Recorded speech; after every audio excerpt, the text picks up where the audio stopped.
So hello everyone, welcome back to our channel career focus. और आज के इस सेशन में मैं आपके साथ लेके आई हूँ आपका अगेन इंटरपर्सनल कम्युनिकेशंस का फोर्थ टॉपिक। उसका नाम रहता है हैंडलिंग कॉन्फ्लिक्ट्स। देखिए, मैं आपको फिर से ये चीज बता दूं कि जब तक आप टॉपिक्स को अच्छे से नहीं पढ़ेंगे आपसे एमसीक्यूज नहीं होने वाले। और अगर एग्जाम में 3 या 4 क्वेश्चंस आ जाएं तो इससे बेटर क्या है कि आपने ये 4-5 टॉपिक अच्छे से पढ़ लिए हो। तो प्लीज टॉपिक्स को गो थ्रू जाइए और जितने भी एमसीक्यूज करवाए जा रहे हैं उनको भी फोकस कीजिएगा, ठीक है। सो टॉपिक तो हमारा रहता है हैंडलिंग कॉन्फ्लिक्ट्स, लेकिन देखते हैं कि हमने उसमें क्या क्या पढ़ना है। जो सब टॉपिक्स हम लेने वाले हैं उनके नाम रहते हैं, पहली चीज हम पढ़ेंगे कि कॉन्फ्लिक्ट होता क्या है और साथ में उसको कैसे हमने हैंडल करना है, that is handling conflict. Second चीज हम पढ़ने वाले हैं how do we respond to conflict, कि हम लोग कैसे रिस्पॉन्ड करते हैं इस कॉन्फ्लिक्ट के साथ। थर्ड चीज मोड्स, जरिए क्या रहते हैं इस कॉन्फ्लिक्ट के। And fourth thing is conflict management style, कि अगर तो कॉन्फ्लिक्ट हो गया है उसको कैसे मैनेज कीजिएगा, ठीक है ना। तो आइए देखते हैं हर एक टॉपिक को धीरे धीरे आराम आराम से। सो फर्स्ट टॉपिक रहता है हमारा हैंडलिंग कॉन्फ्लिक्ट्स। तो पहली चीज आपको पता होना चाहिए कि इस कॉन्फ्लिक्ट का मतलब क्या है। कॉन्फ्लिक्ट का सिंपल मीनिंग होता है झगड़ा। यस और no? I think conflict is झगड़ा। और साथ में मैंने वर्ड लिखा है हैंडलिंग, माने उसी कॉन्फ्लिक्ट उसी झगड़े को हम कैसे हैंडल करते हैं, क्या टेक्निक रहती है हमारी, उसको हम कहते हैं क्या, हैंडलिंग कॉन्फ्लिक्ट, ठीक है ना। अब पहली चीज मीनिंग क्या है। अब देखो, जब कोई दो लोग के नजरिए सेम नहीं होंगे, दो लोगों के ओपिनियंस डिफरेंट होंगे, तो उसमें क्या होगा, ऑब्वियसली कहीं ना कहीं तनाव होगा। उसी को कहा जाता है कॉन्फ्लिक्ट्स। और वही चीज मैंने यहां पर भी मेंशन की हुई अच्छे से कि when 2 individuals have different opinions and neither of the two is willing to compromise, conflict arises, ठीक है ना। अब ऐसा स्टेट ऑफ डिसएग्रीमेंट, आप बोल सकते हो ऐसा स्टेट ऑफ डिसएग्रीमेंट जहां पे दो लोग आपसी सहानुभूति से काम नहीं करना चाहते, उसको बोलते हैं क्या, हम कॉन्फ्लिक्ट कहते हैं। अब वो होता क्यों है, क्योंकि हर दो लोगों का माइंडसेट अलग होता है, उनका परसेप्शन अलग होता है, उनका एटीट्यूड काम करने का अलग होता है, इसीलिए होता है, ठीक है ना। और इसी की वजह से कोई भी काम, चाहे वो किसी ऑफिस का काम कर रहे हो, किसी इंस्टीट्यूट का काम कर रहे हैं, कोई भी वर्क प्लेस हो, कोई बड़ी कंपनी हो, तो उनमें क्या होंगे, कॉन्फ्लिक्ट आ जाते हैं, ठीक है ना। आई होप आपको समझ आया। अब इसको सेम टाइम ऐसे भी कह सकते हैं कि जो ये कॉन्फ्लिक्ट हमारा होता है ना, इसको हम कंट्रोवर्शियल टर्म भी कहते हैं, बिकॉज हर एक जगह पर इसको अलग वे में डील किया गया है। अगर हम साइकोलॉजिस्ट की बात करें या सोशियोलॉजिस्ट की बात करें तो उन्होंने इसको अलग मीनिंग दिए हुए हैं, ठीक है ना। कुछ इसको कहते हैं क्या, एज अ प्रोसेस, कुछ कहते हैं इसको कोई बिहेवियर इंसान के अंदर ऐसा ये, या कुछ के हिसाब से क्या है कि जब हम अपने गोल्स को अचीव नहीं कर पाते ना, कि वो गोल्स की इनकम्पेटिबिलिटी क्या करती है, लीड करती है हमें क्या, कॉन्फ्लिक्ट के अंदर, ठीक है ना। तो साइकोलॉजिस्ट बोल लो, आप सोशियोलॉजिस्ट बोल लो, उन्होंने इसको डिफरेंटली बताया हुआ है, ठीक है ना। तो हम 1 by 1 सबको देखेंगे। तो हमारे जो नेक्स्ट स्लाइड रहती है वो रहती है कैरेक्टरिस्टिक्स ऑफ कॉन्फ्लिक्ट, कि क्या क्या कैरेक्टर्स होते हैं किसी एक कॉन्फ्लिक्ट के अंदर हमारे पास, ठीक है। तो फर्स्ट लिखा है मैंने, कॉन्फ्लिक्ट इज अ प्रोसेस। और ये प्रोसेस का ही मतलब समझ में आना चाहिए हमें। देखो, कोई भी चीज होती है ना, वो लेयर्स में होती है, ठीक है ना। अब अगर हम किसी से बात ही कर रहे हैं ना, तो पहले हम उसको समझने की ट्राई करते हैं कि वो इंसान कैसा है ना, उसको हम बोलेंगे फर्स्ट लेयर, ठीक है ना। क्या बोलेंगे उसको हम, फर्स्ट लेयर। और जब भी कोई झगड़ा बनना शुरू होगा, उसकी पहली वजह क्या होगी, इंसान में क्या आ जाती है, मिसअंडरस्टैंडिंग। मान लो ए पर्सन कुछ बोलना चाहता होगा, ये जो मैंने ए लिखा है, ये ए पर्सन कुछ बोलना चाह रहा है, और ये जो बी है उसको किसी और वे में लेके जा रहा है। तो पहला चीज जो आता है वो क्या आता है, हमारा मिसअंडरस्टैंडिंग आता है, ठीक है ना। समझ आया क्यों आता है, बिकॉज दूसरे पर्सन के अंदर क्या हो सकता है, पहले पर्सन से डिफरेंट वैल्यूज अलग हो सकती हैं, उसके व्यू पॉइंट्स अलग हो सकते हैं, उसका शायद इंटरेस्ट ही अलग हो सकता है उस पर्सन से। तो इसी वजह से इसको हमने क्या बोला, एक प्रोसेस का है, जिसमें पहली चीज हमने क्या बोली है, मिसअंडरस्टैंडिंग हो जाती है, जिससे क्या होता है, जिससे एक नेगेटिव एटीट्यूड आ जाता है दूसरे पर्सन के अंदर आपके लिए, वो आपके नेगेटिव सोचना शुरू करता है। और जब नेगेटिविटी बढ़ जाती है, इट मीन्स क्या होता है, या तो वो आपसे जिद में कंपीट करने की ट्राई करेगा, या आपको वो अवॉइड करने की ट्राई करेगा, या वो कॉम्प्रोमाइज ही करेगा।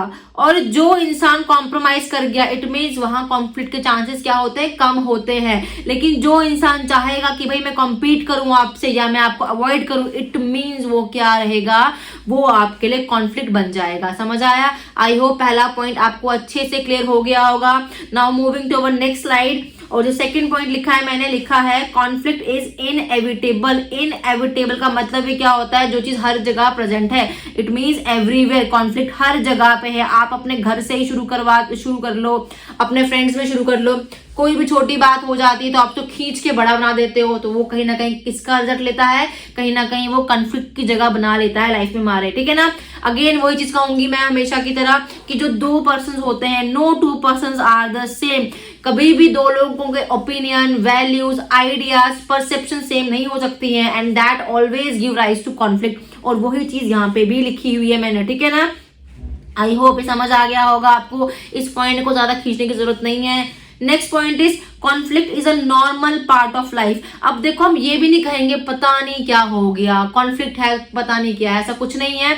डेली लाइफ में भी कॉन्फ्लिक्ट होता है, तो इसको आप एज अ नॉर्मल ले सकते हो, और ये नॉर्मल पार्ट है हमारी लाइफ का। ये इंडिविजुअल्स के अंदर, ये किसी ग्रुप के अंदर, आप कह सकते हो किसी भी ऑर्गेनाइजेशन के अंदर डिफरेंसेस होते हैं। और वो डिफरेंसेस क्यों होंगे, रिसोर्सेज को लेके ही तो होंगे, है ना। तो इसीलिए क्या होता है, वो इनकैपेबिलिटी होती है या इनकॉम्पेटिबिलिटी होती है इंसान के अंदर, जो राइज करती है किसके अंदर, जो उसको ले जाती है कॉन्फ्लिक्ट के लिए, ठीक है ना।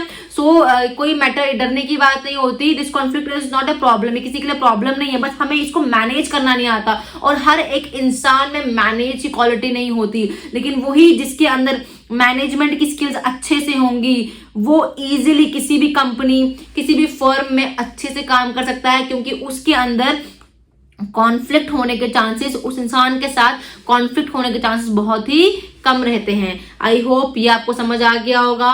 Fourth point is based on perception. अब अगेन परसेप्शन का मतलब ही क्या होता है कि जब हम आइडियाज को डिफरेंटली लेते हैं, मान लो मैंने कुछ कहना चाहा और आपने उसको परसीव कुछ और किया, तो क्या होगा, उससे भी कहीं ना कहीं हमारे आइडियाज में डिफरेंस आ जाएगा। आपने अगर मेरी बात को गलत ले लिया, इट मीन्स आपने मेरे आइडियाज को गलत परसीव किया है, और जब आपने मेरे आइडियाज को गलत परसीव किया होगा, इट मीन्स क्या होगा, वहां से कहीं ना कहीं कॉन्फ्लिक्ट राइज होगा। वही चीज यहाँ पे लिखी हुई है, ठीक है ना। So in interpersonal interaction perception is more important than reality. किसी भी इंटरपर्सनल कम्युनिकेशन में क्या रहता है, परसेप्शन काफी ज्यादा इंपॉर्टेंट रहती है रियलिटी से, बिकॉज जो हम सुनते हैं हम उसे ही मान के अपना आधार चलते हैं। एंड व्हेन वी परसीव, जो चीज हम परसीव करते हैं, व्हाट वी परसीव, उससे क्या होगा, वो हमारे थिंकिंग को अफेक्ट करता है, हमारे बिहेवियर को अफेक्ट करता है, हमारे एटीट्यूड को अफेक्ट करता है, and that leads to an unsuccessful communication. वही चीज यहाँ पे हमने मेंशन भी की हुई है, ठीक है। आई होप आपको परसेप्शन समझ आ गया होगा। Now moving to our next slide, and that is of opposition. अब ये अपोजिशन क्या है, ऑब्वियसली दो डिफरेंट लोग, अगेन ए है और बी है। जब ए और बी की आपस में नहीं बनेगी, इट मीन्स उन दोनों के आइडियाज क्या होंगे, आइडियाज होंगे अपोजिंग नेचर के, ठीक है ना। जो ए कहना चाहता होगा, बी उसको परसीव नहीं कर पाएगा, तो इससे क्या होगा, वो उसको लाइक नहीं करेगा, वो चीज नहीं चाहेगा, तो कहीं ना कहीं अल्टीमेटली कॉन्फ्लिक्ट के चांसेस बढ़ जाएंगे। Six point is interdependence and interaction. अब ये इंटरडिपेंडेंस और इंटरेक्शन का मतलब क्या है, यहाँ पे देखो, there must be some kind of real और परसीव्ड इंटरडिपेंडेंस।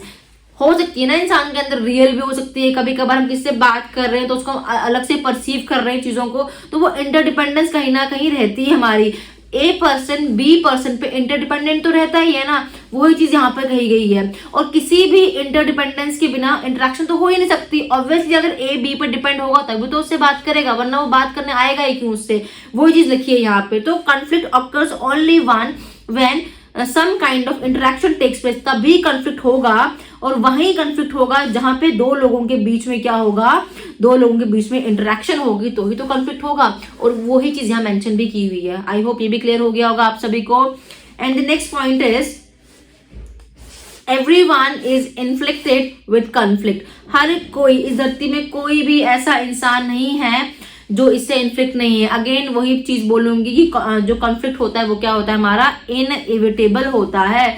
हर कोई भी इससे बचा हुआ नहीं है। कॉन्फ्लिक्ट इज इनएविटेबल, और इसका मतलब ही क्या है, हर कोई इंसान जो है उसके अंदर क्या रहता है, कॉन्फ्लिक्ट के चांसेस रहते हैं। कॉन्फ्लिक्ट में आकर विद इन इंडिविजुअल, किसी भी इंडिविजुअल में, बिटवीन टू और मोर इंडिविजुअल्स, ग्रुप्स और बिटवीन ऑर्गेनाइजेशन। तो यही इस पॉइंट का मतलब है कि क्या हो सकता है कि जो कॉन्फ्लिक्ट है वो हर एक जगह है। वो इंडिविजुअल के अंदर खुद से भी हो सकता है, वो 2 लोगों में भी हो सकता है, वो 2 से ज्यादा लोगों में भी हो सकता है, और किसी भी कंपनी, ऑर्गेनाइजेशन, किसी भी मैनेजमेंट में हो सकता है। तो इससे आप बच नहीं सकते हो, ठीक है ना। ये कुछ हमने क्या बात की, हमने बात की कैरेक्टरिस्टिक फीचर्स ऑफ कॉन्फ्लिक्ट के।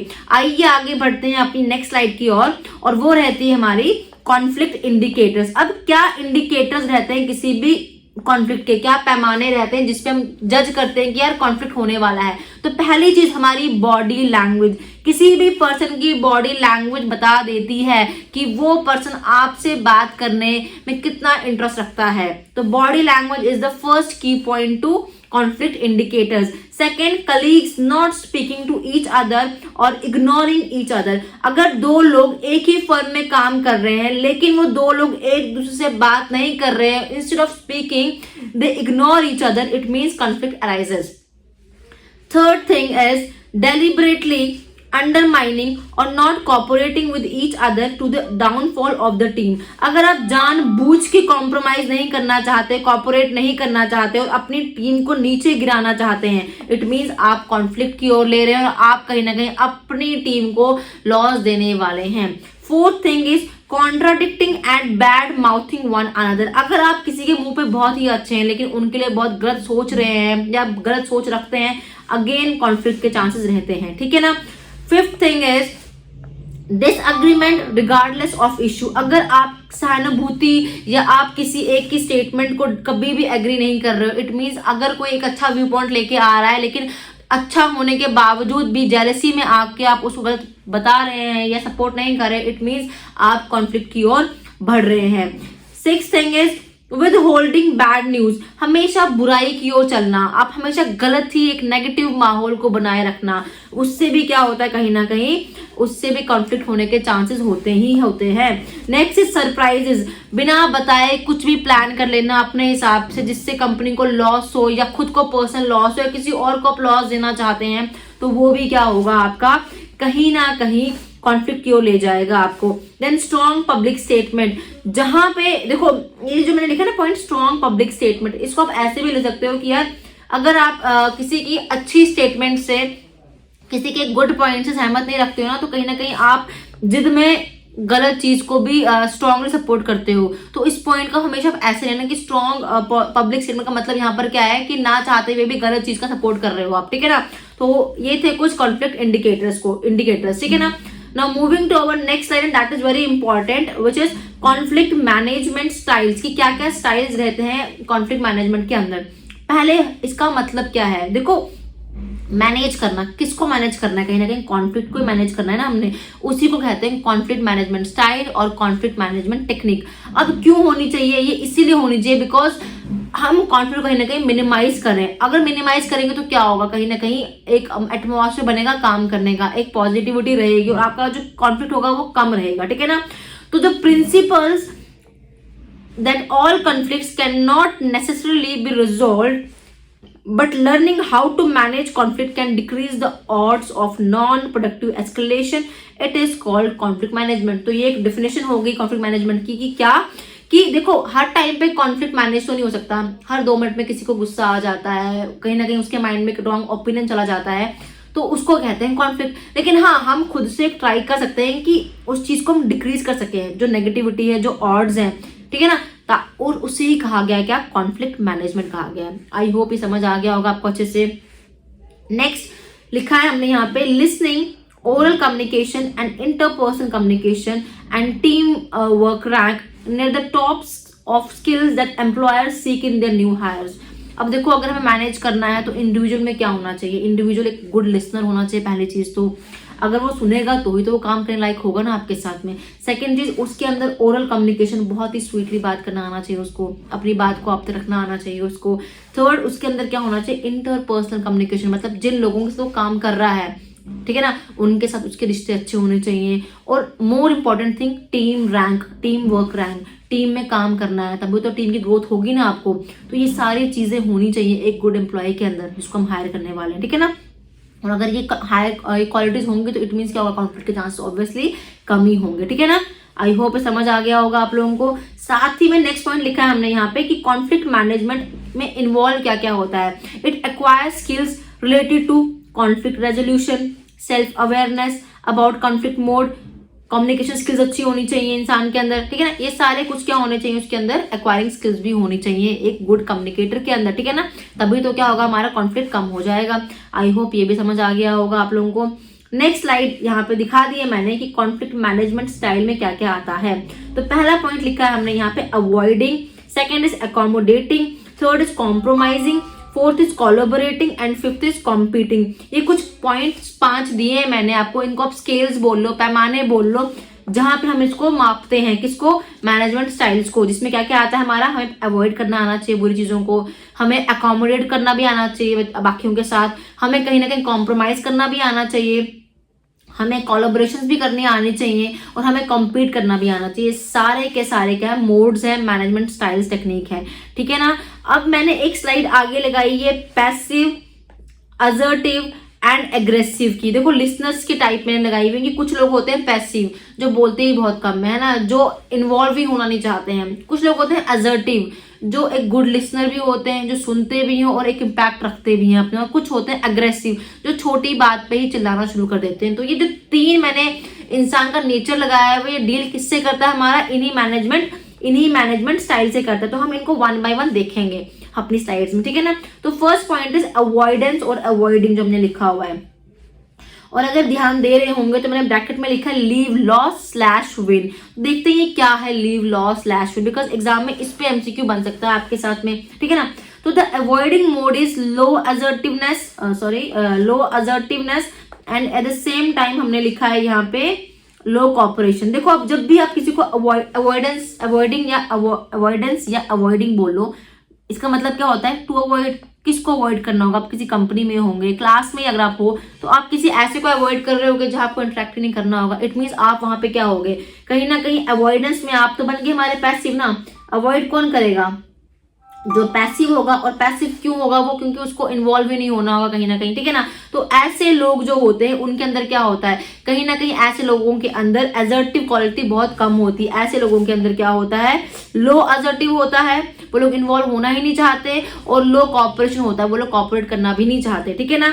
अब नेक्स्ट पॉइंट लिखा है मैंने यहाँ पे कि द मैनेजर मे थिंक और pretend that no conflict exist और जस्ट इग्नोर इट.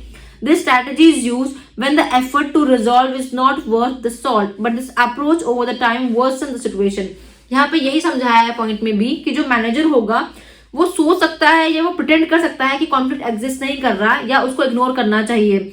और ये स्ट्रैटेजी जो होती है इसको हम यूज करते कब है, when the effort to resolve is not worth the salt. जब एफर्ट को रिजोल्व करना इतना इंपॉर्टेंट नहीं होगा, मतलब कोई छोटी सी बात होगी जो लगता होगा कि यार इतनी इंपॉर्टेंट नहीं है कि इस पे हम डिस्कशन कर रहे हैं, इसको हम एक मुद्दा बना लें, तो हम यूज करते हैं कौन सी टेक्निक को, अवॉइडेंस को यूज करते हैं, ठीक है ना।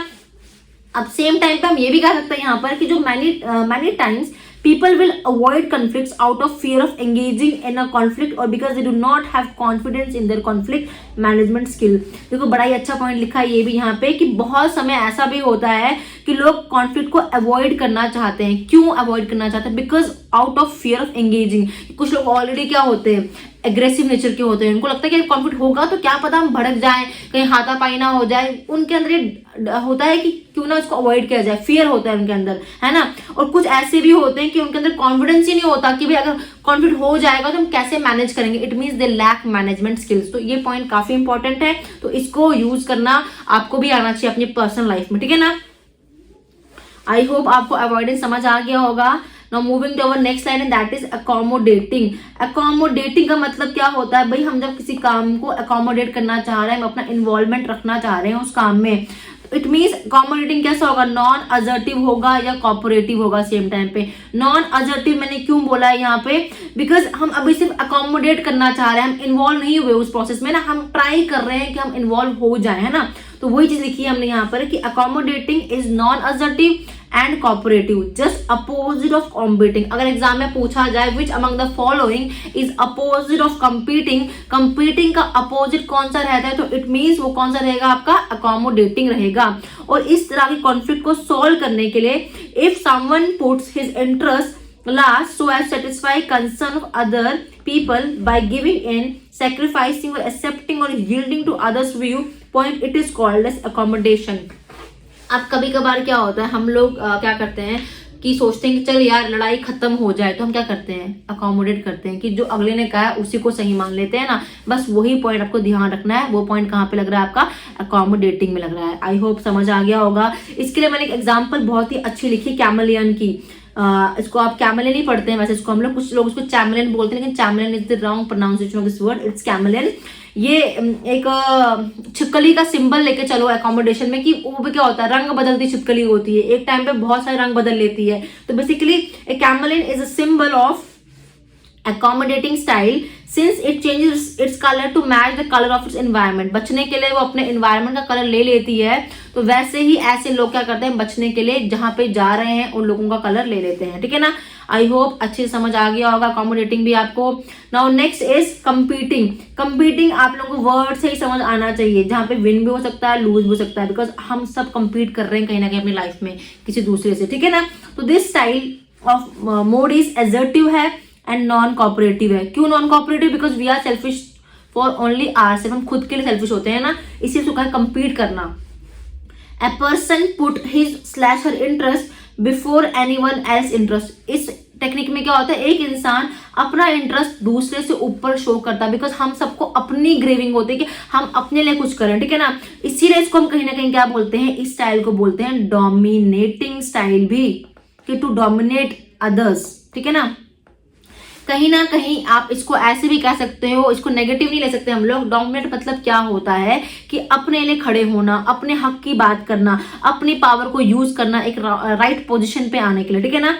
आई होप समझ आया होगा। और ये टेक्निक हमारे मैनेजर्स यूज करते हैं। Managers use this style and वो चाहते हैं कि उनके फॉलोवर्स उनको सुने, उनकी जो बातें उनको डिक्टेट, जो भी उन्होंने कहा उसको सुन के उसको अप्लाई करें। आई होप कंपीटिंग भी समझ आ गया होगा आप लोगों को। Next mode is compromising. अब हर कोई इंसान कॉम्प्रोमाइजिंग नहीं होता, लेकिन कहीं ना कहीं हमें, जब हम कहीं काम कर रहे हैं तो हमें कॉम्प्रोमाइज भी करना आना चाहिए। इट मीन्स कहीं ना कहीं कॉम्प्रोमाइज का मतलब क्या है, हमारे अंदर कुछ ना कुछ असर्टिव क्वालिटी होना चाहिए। अगर असर्टिवनेस नहीं होगा, इट मीन्स हम कॉम्प्रोमाइज कभी नहीं कर पाएंगे। ठीक है ना। और कहीं ना कहीं हमारे अंदर कुछ टाइम तक कोऑपरेटिव क्वालिटी भी होनी चाहिए। तो असर्टिव प्लस कोऑपरेशन दो वर्ड्स बनाते हैं किसको, हमारे कॉम्प्रोमाइज को बनाते हैं। ठीक है ना। अब कॉम्प्रोमाइज अगर होगा तो ये हमें कहीं ना कहीं ले जाएगा किस पाथ की ओर, कहीं ना कहीं हम जाएंगे कहाँ, कोलैबोरेशन की ओर। तो कहीं ना कहीं हम ये कह सकते हैं कि जो कंपटीशन हमारा वर्ड था, हमने पीछे पढ़ा अभी, कंपटीशन एंड अकोमोडेशन के बीच में कहीं ना कहीं हमारा क्या आता है, कॉम्प्रोमाइजिंग आता है। ठीक है ना। क्योंकि कंपीट कर रहे हैं हम लोग टू अकोमोडेट, कुछ चीज को अकोमोडेट करने के लिए हम कंपीट कर रहे हैं, और वो कंपटीशन या अकोमोडेशन तभी हो पाएगी जब हम कॉम्प्रोमाइज करके लाइफ में चलेंगे। तो कॉम्प्रोमाइज करना हमें आना चाहिए। हम कहते हैं ना कि something is better than nothing phrase, तो ये फ्रेज कहीं ना कहीं यहाँ पे अप्लाई भी हो जाता है। बिकॉज जब हम कॉम्प्रोमाइज करेंगे तो हम हर चीज को लाइटली लेना शुरू करेंगे, या लाइटली भी ना बोलो, बट आप कॉम्प्रोमाइज करने के लिए आप कह सकते हो ना कि something is better than nothing, कुछ ना सही से कुछ ही सही। तो वही चीज यहाँ पे हम कह सकते हैं कॉम्प्रोमाइजिंग करना, कॉम्प्रोमाइज करना। ठीक है ना। आई होप ये समझ आ गया होगा आप लोगों को अच्छे से। तो इसके लिए ये चीज याद रखना कि जो कंप्रोमाइज है वो कंपटीशन और कॉम्पिटिशन के बीच में आता है। कभी भी पूछा जाए एग्जाम में, which among the following came in between competition competition, that is compromising. Next है हमारी स्लाइड किसकी, that is of collaborating. Collaboration का मतलब क्या है, टू कोलैबोरेट। आप लोग बड़ा एड्स भी देखते हो इंस्टा पे, कोलैबोरेट करने के लिए आओ, मतलब आप चाहते हो कोई आपके साथ काम करने आए, कोलैबोरेट करे। अगर आप चाहते हो कोई आपके साथ काम करने आए या आपके साथ कोलैबोरेशन में रहे, इट मीन उसके अंदर क्या होना चाहिए, असर्टिवनेस होना चाहिए और कोऑपरेशन भी होना चाहिए। दो क्वालिटीज अगर होंगी तो ही तो कोलैबोरेशन होगा ना, वरना दूसरे इंसान को क्या पड़ी है कि वो आपके साथ काम करे, है ना। इट मीन्स ये असर्टिव भी है एज वेल एज कोऑपरेटिव भी है। किसका अपोजिट है ये, अवॉइडिंग का अपोजिट है। तो पूछा जाए अगर which among the following is opposite of avoiding, तो वो कौन सा है हमारा अपोजिट, वो है हमारा कोलैबोरेटिंग है। ठीक है ना।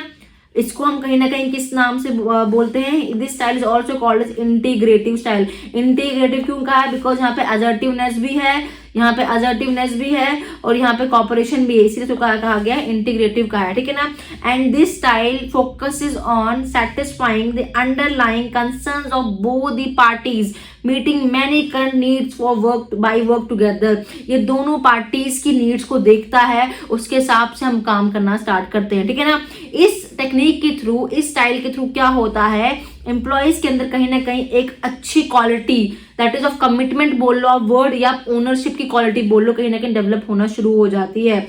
और कभी ना कभी आप बोल सकते हो कि ये स्टाइल जो है ना, ये म्यूचुअल नीड्स में हेल्प करता है इंडिविजुअल को। तो आई थिंक समझ आ गया होगा, कोलैबोरेशन और कोलैबोरेटिंग स्टाइल काफी इंपॉर्टेंट है। इसमें असर्टिवनेस भी हाई होना चाहिए और कॉपरेशन भी हाई होना चाहिए। तो अगर एग्जाम में लिखा हो विच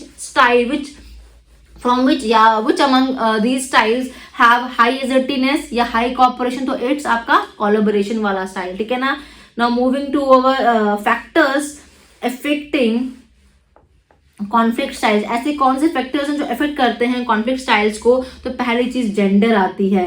अब जेंडर का मतलब क्या है, देखो हम में से बहुत सारे लोग ऐसे होते हैं जो यूज करते हैं किसको, असर्टिव कॉन्फ्लिक्ट मोड को यूज करते हैं because of our gender. Male कह लो, फीमेल कह लो, हम कहीं ना कहीं मेल डोमिनेट करना चाहते हैं ना इंडस्ट्री सेक्टर में फीमेल को, यस और नो। तो उसी को कहा गया कि जेंडर एक बहुत ही इंपॉर्टेंट रोल प्ले करती है, ठीक है ना। बिकॉज कहीं ना कहीं मेल्स को सिखाया जाता है that we are taught to always stand up to someone and if you have to fight then fight. अगर आपको खड़े होना है, किसी के लिए स्टैंड लेना है, तो आपको लेना ही लेना है, आपको फाइट करना है तो करना ही करना है, बिकॉज एक सोशल क्वालिटी भी आपके अंदर कहीं ना कहीं है। तो gender plays a very important role. Next लिखा है self concept that we think and feel about our self and opinion about other effect as to how we approach conflict with the other person.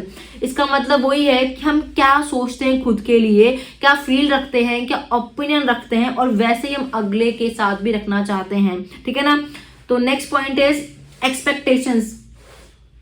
अब हमारी क्या उम्मीदें रहती है हमारी team से। Obviously we believe that our team or the other person wants to resolve the conflict, we would be positive to resolve the conflict। अगर तो अगला चाहेगा कि conflict resolve हो तो हम भी क्या होते हैं, पॉजिटिव ही होते हैं ना। क्योंकि हंस के बात करेगा तो हम भी तो हंस के बात करते हैं, नहीं थोड़ी कि झापड़ मार देते हैं जाके उसको।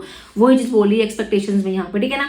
Then position and power, where do we stand in power. हम कहाँ स्टैंड करते हैं किसी भी रिलेशनशिप में। अगर हम मैनेजर है तो हमारा क्या स्टैंड है, अगर हम बॉस है, अगर हम टीम का लीडर है तो हमारा क्या स्टैंड है, उसी को कहा गया पोजीशन और power. It means whether the other man is equal to, more than और less than as in status. Conflict तभी अराइज होगा ना जब हम खुद को कैसे देखेंगे, जो हमारे साथ पर्सन होगा क्या वो हमारे बराबर का है, क्या वो हमसे बड़ा है ओहदे में, क्या वो हमसे छोटा है हमारे ओहदे में, है ना। तो उसी हिसाब से हमारा कॉन्फ्लिक्ट भी अराइज होता है। Then life experience, through knowledge and experience we might have gained skills about conflict and conflict management understanding.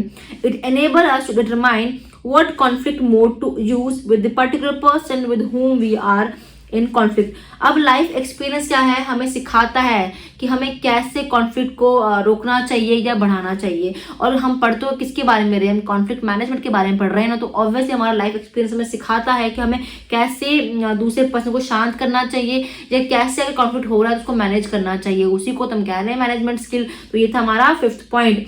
And last लिखा है हमने यहाँ पे communication skills. Again it plays a very important role. अगर आप एक अच्छे कम्युनिकेटर हैं, अच्छे से अपनी बात को रख सकते हैं अगले वाले के साथ, तो इट मीन्स कॉन्फ्लिक्ट होंगे ही नहीं, ठीक है ना। तो basic of conflict resolution and conflict management is how effectively we communicate. तभी खत्म होगा कॉन्फ्लिक्ट जब तक हमें पता ना हो कि हमें कैसे कम्युनिकेट करना है। अगर हम इफेक्टिव कम्युनिकेशन रखते हैं इट मीन्स कहीं ना कहीं कॉन्फ्लिक्ट के चांसेस कम होते हैं, ठीक है ना। So people using effective communication will be able to resolve conflict with greater ease and success. तो ऐसे लोग जिनके अंदर इफेक्टिव कम्युनिकेशन क्वालिटी है वो लोग कॉन्फ्लिक्ट को खत्म कर सकते हैं विद ईज एंड सक्सेस। यही चीज यहाँ मेंशन भी कही गई हुई है, ठीक है ना। सो आई होप आपको समझ आया होगा conflict management styles. Please exam में इसको देख के जाइएगा। आई होप हमने जितना भी आपको कंटेंट दिया होगा आपके लिए सफिशिएंट होगा। अगर आप फिर भी कुछ चाहते हैं कि मैम खुद से एक एक्स्ट्रा कुछ कंटेंट चाहते हैं तो प्लीज आप हमें कमेंट में लिख दिया कीजिए, हम उस पर भी आपको टॉपिक पे आपको कंटेंट प्रोवाइड कर देंगे। So thank you everyone and have a nice day.